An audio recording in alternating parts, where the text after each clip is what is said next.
प्रभु मैं तेरा तेरा तेरा, तू मेरा मेरा मेरा, मैं तेरा तेरा तेरा, तू मेरा मेरा मेरा। राजा ययाति बहुत ही कामुक प्रवृत्ति का राजा था, बहुत ही विषय वासना में लिप्त राजा। जब उसको मृत्यु आई तो उसने यमराज से कहा कि मुझे थोड़ा और जीना है। पहले के राजा लोग तो ऐसा था कि बातचीत कर सकते थे, पशु पक्षियों से बातचीत करना, यमराज से बात करना। ययाति ने कहा कि मैं अपनी मृत्यु को टालना चाहता हूँ। टालना क्यों चाहता हूँ? क्योंकि मैं अधिक से अधिक भोग भोगना चाहता हूँ। तुम्हारे 4 पुत्र हैं ययाति, 4 पुत्रों में से एक पुत्र यदि तुमको जवानी दे देगा अपनी, तो तुम फिर से वैसे के वैसे भोग भोग सकते हो। बड़े पुत्र ने मना किया। बड़े पुत्र ने कहा कि आपने तो इतना सारा भोगा, हम तो अभी चले हैं इस संसार के रास्ते में, हम कैसे आपको अपना यौवन दे दें। दूसरे पुत्र ने मना किया, तीसरे ने भी मना किया, पर चौथा पुत्र पुरु, चौथे पुत्र ने कहा कि पिताजी, इससे बढ़कर क्या सेवा हो सकती कि आप मेरा यौवन लेकर आप और लंबा जिए और भोगों का उपभोग करें। पुरु ने अपना जीवन जवानी अपने पिता को दे दी। ययाति 100 वर्ष और जी लिया, क्योंकि उसके पुत्र की उम्र 100 वर्ष लिखी थी। पुरु मर गया, ययाति जिंदा रह गया। जब उसको फिर से मृत्यु आई तो उसने फिर से कहा कि मुझे और जीना है, क्योंकि अभी भी मेरे भोगों की वासना तृप्त नहीं हुई। फिर से उसे कहा गया कि तुम्हारे पुत्रों में से किसी एक पुत्र का अगर यौवन ले लेते हो और तुम्हें प्राप्त हो जाता है, तो तुम निश्चित ही अपने जवानी में विषयों का उपभोग कर सकते हो। उसने अपने पुत्रों से पूछा, सबने मना किया, पर जिन 100 वर्षों को पुरु ने उसको दिया था, उसने जिनसे शादी की, उसमें से उनको पुत्र हुए। उसने अपने पुत्रों को पूछा, उसमें भी एक पुत्र तैयार हुआ कि मेरे जो आगे के जो पूर्वज थे, उन्होंने जिस परंपरा को अपने पिता की सेवा में अर्पण किया है, मुझे भी करना चाहिए। आप नहीं मानोगे, करते करते करते वही ययाति 1000 वर्ष जिया।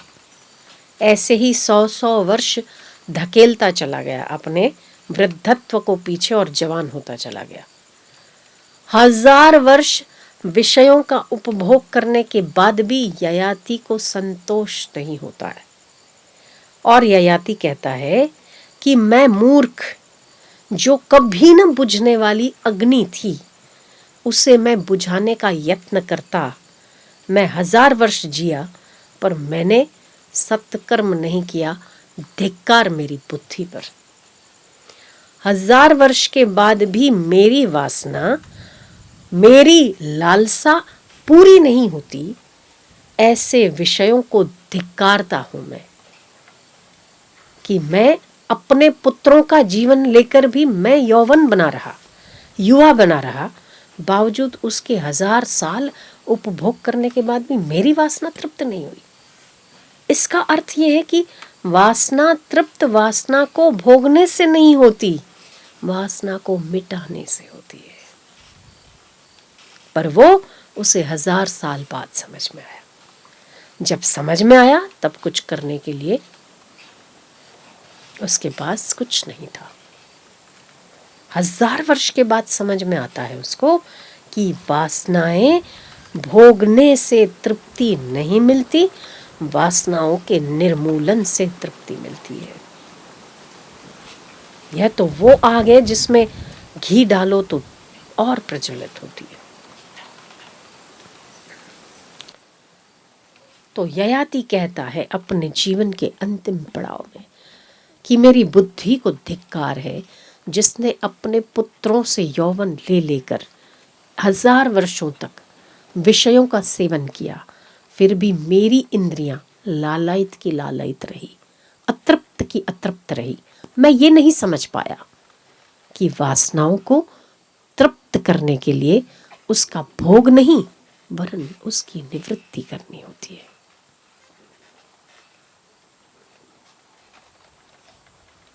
तो सारे बंधनों का कारण ही भोगों की वासना है। क्या होता है ना, जो व्यक्ति भोगों की वासना में गिरता है उसे पहले सुखदायी भोग जान पड़ते, फिर उसके बिना बेचैनी। ये बेचैनी की अवस्था क्या दयनीय नहीं है? परेशानी होना, रुचि न होना, भोजन में मन न लगना, नींद न आना, अतृप्त और अतृप्त का सा भाव बने रहना, क्या ये दयनीय नहीं है? इसीलिए अपने मन को इतना नियंत्रित तो करना चाहिए, इतना मजबूत तो करना चाहिए कि आपकी भावनाओं और आपकी वासनाओं पर नियंत्रण कर सके। कितना, किस समय, कितना, क्या उपभोग करना, ये भी आपको पता होना चाहिए, वरना तो मनुष्य की स्थिति दया के पात्र ही तो है। बेचैन होते रहना, और उसके लिए बेचैन होते रहना जो वर्षों के बाद आपको अच्छा नहीं ही लगने वाला है, उसके लिए आज का समय खराब करते हो। कभी भी वासनाएं एक समान, एक जैसी नहीं रहती। हम ऐसे बहुत लोगों को जानते, बड़े लव मैरिज करते हैं, अफेयर होता है कुछ वर्ष पहले, बड़ा अफेयर चलता है, माता पिता का विरोध होने के बावजूद भी उनकी शादी होती है। ये कहा जाता है कि इन लोगों का प्रेम तो सदैव अमर रहेगा। कुछ वर्षों के बाद वही व्यक्ति उससे नफरत करने लगता है और सोचते हैं कि हम एक मिनट भी घर में ना रहें। ऐसा होता है, होता है। अगर तो ये वासनाएं अमर होती तो फिर जीवन सुखद होता, पर ऐसा नहीं होता है। वास्तविकता कल्पनाओं से बहुत भिन्न होता है। जो व्यक्ति कल्पना करता है ना कि इसमें इतना सुख है, वास्तविक धरती पर जाकर उसे पता चलता है कि अरे इसमें तो कुछ था ही नहीं। जिन वासनाओं के चलते आप अति आकर्षित होते हो, वही आपकी मृत्यु का कारण बनती है, वही नफरत में परिवर्तित हो जाती है। इसीलिए शरीर से प्रेम ना हो, आत्मा से जरूर होना चाहिए। किसी के भी शरीर से आसक्त होकर इतना ज़्यादा बहना नहीं चाहिए, पर उसके जो सद्गुण हैं उसका सम्मान जरूर करना चाहिए। जिन बेटों को पालते हो आप, जिन बच्चों को पैदा करके मेरे जिगर का टुकड़ा, उस दिन एक मैंने किसी का इंटरव्यू देखा, उसमें उस भाई ने कहा मैं एक NGO चलाता हूँ और मेरे पास ऐसे ऐसे एडमिशन आते हैं। एक माई को अपने बच्चों ने टॉयलेट में 6 महीना बंद करके रखा, उसका वजन हो गया 12 किलो। ये संसार की वास्तविकता है। 12 किलो वजन हो गया, नहीं मानोगे आप। क्यों? क्योंकि उसके पास 100 बीघा जमीन थी, पेपर साइन नहीं कर रही थी, उसको टॉयलेट में बंद कर दिया।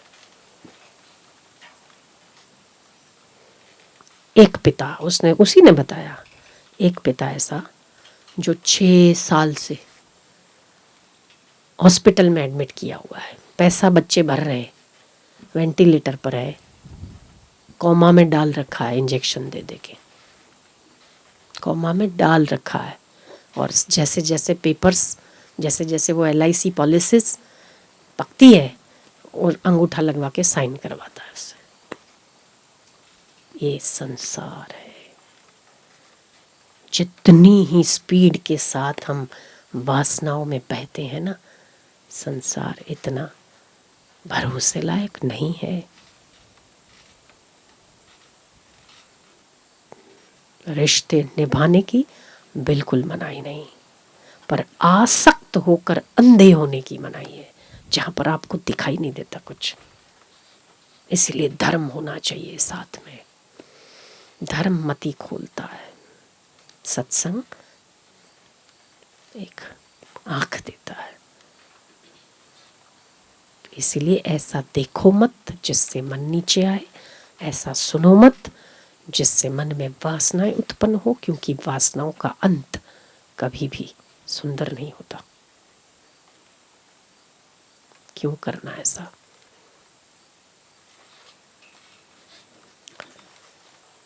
हमने तो देखा सुना है, हमारे पास तो इतने सारे लोग आते हैं, तो हमें तो बहुत पक्का है कि इन सब बातों में कुछ नहीं रखा। ये हमारी आत्मा का आकर्षण है जो दूसरे में आकर्षण दिखाता है, ये वास्तव है। जैसे कुत्ता हड्डी चबाता है ना, तो अपने में मसोड़ों से खून आता है, उसे लगता है हड्डी में से आता है। ऐसे ही वासनाओं का भी है, मोहों का भी है। तो बोले क्यों? पकोड़े में तो मज़ा है, पकोड़ा खाते तो सबको एक जैसा आनंद तो आता है। रसगुल्ले में मज़ा है तो रसगुल्ला एक जैसा मीठा लगता है। रुकिए, अगर आपके ज़ुबान में मीठा चखने का इंद्री ना होती तो किसको आता? यहाँ पर खारा, यहाँ चखते हो ना आप, खारा कहाँ से चखते हो? आगे से, है ना। यहाँ खारा स्वाद आता है, बीच में खट्टा, उसके बीच में कड़वा, आखिरी में कड़वा, बीच में मिर्ची, तीखा। अगर ये 6 रस आपके ज़ुबान में होते ही नहीं तो रसगुल्ले का स्वाद कैसे आता? इसका मतलब वो आप में था, रसगुल्ले में नहीं। आप में था, गुलाब जामुन में नहीं। आप में वो सुख है, किसी लड़की, किसी पुरुष या किसी स्त्री में नहीं। आपने उसमें सुख की कल्पना कर दी, आपको सुख है। समझने की बात है। तो जो सुख आप प्राप्त करते हो वो बाहर नहीं, मौजूद आपके भीतर है।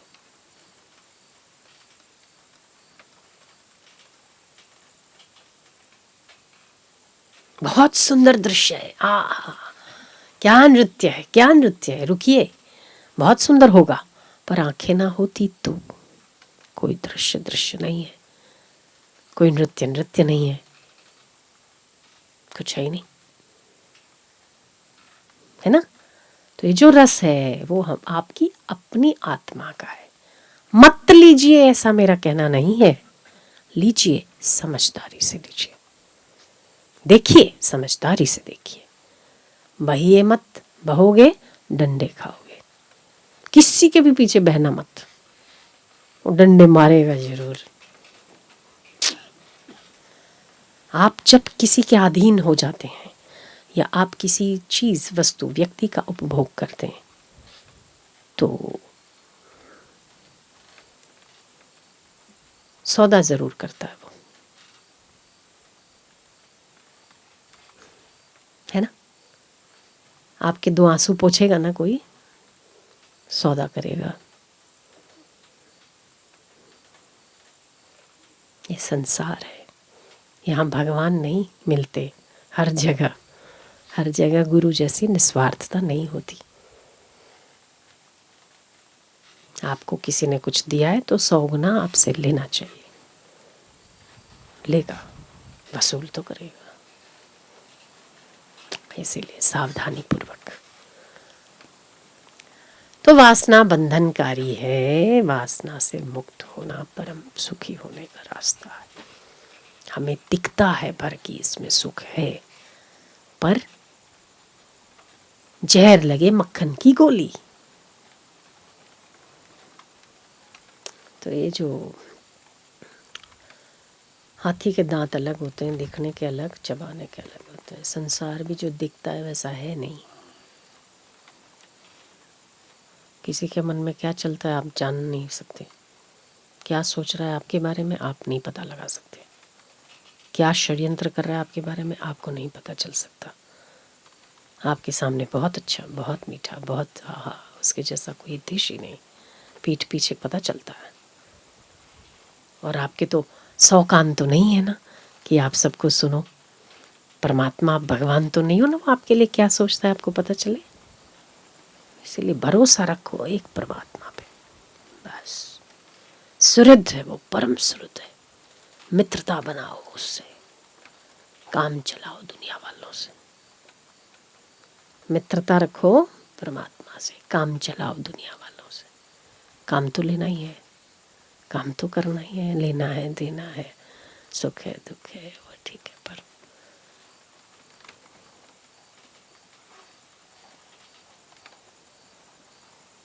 एक ईश्वर के अलावा कोई भी अपना नहीं है, संगी साथी।